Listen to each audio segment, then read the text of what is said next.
All right guys, we're back with another technical question. I'll be going through the question, the answer, and I'm hoping, just like me, you stay a little bit crazy to get that answer all the way through. Guys, let's get started.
And that's it guys. I hope this video has helped find that solution that you're looking for.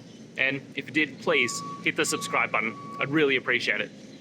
Now, until the next time that you need technical help, I hope you have a good one.